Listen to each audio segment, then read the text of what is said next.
ദേശാഭിമാനി മുഖപ്രസംഗം 2025 ഏപ്രിൽ 9. ഗവർണർമാരുടെ അമിതാധികാരത്തിനേറ്റ പ്രഹരം. ഭരണഘടനയുടെ അന്തസത്ത പൂർണ്ണമായും ഉയർത്തിപ്പിടിച്ചുള്ള ചരിത്രപ്രധാനമായ വിധിയാണ് ചൊവ്വാഴ്ച സുപ്രീം കോടതിയുടെ ഭാഗത്തുനിന്നുണ്ടായത്. ജനാധിപത്യ ഭരണ സംവിധാനങ്ങൾക്കും ഫെഡറലിസത്തിനും പ്രതീക്ഷയേകുന്ന ഈ വിധി ഭരണഘടനയെ ഒന്നുകൂടി വികസിപ്പിക്കുന്നതുമാണ്.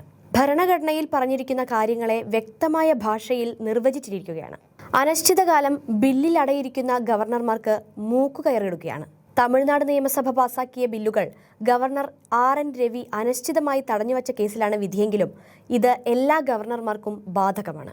നിയമസഭ പാസാക്കുന്ന ബില്ലുകൾ അനന്തമായി പിടിച്ചുവെക്കാൻ അധികാരമില്ലെന്ന് അസന്ദിഗ്ധമായി വ്യക്തമാക്കിയതോടൊപ്പം ബില്ലുകൾക്ക് അംഗീകാരം നൽകാൻ കാലാവധി നിശ്ചയിച്ചിരിക്കുകയാണ്. ബില്ലിൽ 3 മാസത്തിനകം തീരുമാനമെടുക്കണം. ഒന്നുകിൽ ബിൽ അംഗീകരിക്കുകയോ അല്ലെങ്കിൽ വ്യക്തമായ കാരണങ്ങളോടെ തിരിച്ചടയ്ക്കുകയോ വേണം. മൂന്നാമതായി രാഷ്ട്രപതിയുടെ അഭിപ്രായത്തിനായി അയക്കുക. ഇതിലേതായാലും 3 മാസത്തിനകം തീരുമാനമെടുക്കണം. തിരിച്ചയച്ച ബിൽ വീണ്ടും നിയമസഭ പാസാക്കിയാൽ 1 മാസത്തിനകം അംഗീകാരം നൽകണം. വീണ്ടും പാസാക്കിയ ബില്ലുകൾ രാഷ്ട്രപതിക്ക് അയക്കേണ്ടതില്ല. ഭരണഘടന നിലവിൽ വന്നതു മുതൽ നിലനിൽക്കുന്ന അവ്യക്തതയാണ് ഈ വിധിയിലൂടെ കോടതി തീർപ്പാക്കിയിരിക്കുന്നത്. ബില്ലുകൾ ഒപ്പിടാൻ ഭരണഘടന നിശ്ചിത സമയം പറഞ്ഞിട്ടില്ലെന്ന വാദമാണ് മുൻ കേരള ഗവർണർ ആരിഫ് മുഹമ്മദ് ഖാൻ ഉൾപ്പെടെയുള്ളവർ ഉയർത്തിയിരുന്നത്. സുപ്രീം കോടതി സമയപരിധി നിശ്ചയിച്ചതോടെ ഈ വാദം ഇനി നിലനിൽക്കില്ല. ജനാധിപത്യത്തെയും ഭരണഘടനയെയും ഉയർത്തിപ്പിടിക്കുന്ന വിധി എല്ലാ ഗവർണർമാർക്കുമുള്ള മുന്നറിയിപ്പാണ്. ഗവർണർ പ്രവർത്തിക്കേണ്ടത് തെരഞ്ഞെടുക്കപ്പെട്ട സംസ്ഥാന സർക്കാരിന്റെ ഉപദേശങ്ങൾക്കനുസരിച്ചായിരിക്കണമെന്നും അവർക്ക് ഭരണഘടന വീറ്റോ അധികാരം നൽകുന്നില്ലെന്നും കോടതി ആവർത്തിച്ചു. ബില്ലുകൾ അനിശ്ചിതമായി തടഞ്ഞുവെച്ച തമിഴ്നാട് ഗവർണറുടെ നടപടി നിയമവിരുദ്ധവും തെറ്റായ കീഴ്വഴക്കവുമാണെന്ന് പറഞ്ഞു.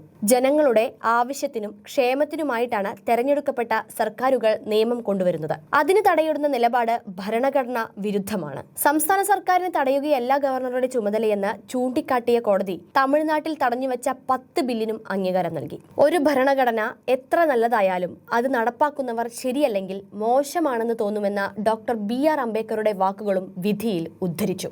ഇവിടെ ഭരണഘടനയുണ്ടെന്നും തോന്നും പോലെ കാര്യങ്ങൾ നീക്കാൻ സാധ്യമല്ലെന്നും കോടതി വിധിക്കുമ്പോൾ ഇത് തമിഴ്നാട് ഗവർണർക്ക് മാത്രം ഏറ്റ തിരിച്ചടിയല്ല. ഗവർണർമാരെ ഉപയോഗിച്ച് തങ്ങൾക്ക് കീഴിലല്ലാത്ത തിട്ടൂരങ്ങൾ അനുസരിക്കാത്ത സംസ്ഥാന സർക്കാരുകളെ സാമ്പത്തികമായും ഭരണപരമായും ശ്വാസം മുട്ടിക്കാമെന്ന സംഘപരിവാർ അജണ്ടയ്ക്കുള്ള തിരിച്ചടിയാണ്. ഇതിന്റെ ആഘാതം കേരളത്തിലെ പ്രതിപക്ഷത്തിനും മാധ്യമങ്ങൾക്കും കൂടിയാണ്.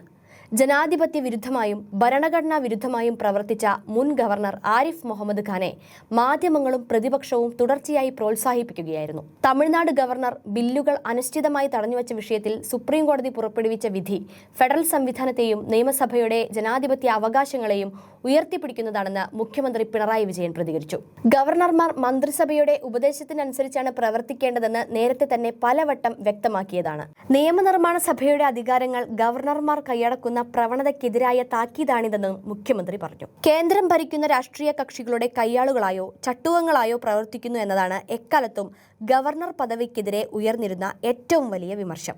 അതിന്റെ നീചമായ പ്രവർത്തനങ്ങളാണ് മോദി ഭരണത്തിൽ പ്രതിപക്ഷ പാർട്ടികൾ ഭരിക്കുന്ന സംസ്ഥാനങ്ങൾക്ക് നേരിടേണ്ടി വന്നത്. ബില്ലുകളിൽ പിടിച്ചുവെക്കാൻ അധികാരമില്ലെന്നും ഭരണഘടനയുടെ ആർട്ടിക്കിൾ 200 പറഞ്ഞിരിക്കുന്ന ചട്ടക്കൂടിനുള്ളിൽ പ്രവർത്തിക്കണമെന്നുമാണ് ഇപ്പോൾ സുപ്രീം കോടതി പ്രഖ്യാപിച്ചത്.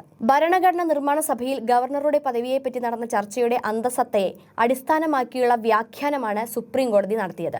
CPIM-ഉം ഇടതുപക്ഷവും ഏറെക്കാലമായി ഉന്നയിച്ച കാര്യങ്ങളാണ് വിധിയിലുള്ളത്.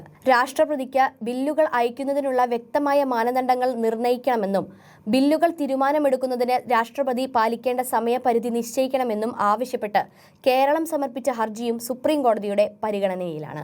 കേരളം ഉയർത്തിയ അത്തരം വിഷയങ്ങളുടെ പ്രസക്തിയും പ്രാധാന്യവുമാണ് ഈ വിധിയിലൂടെ ശരിവെക്കുന്നത്.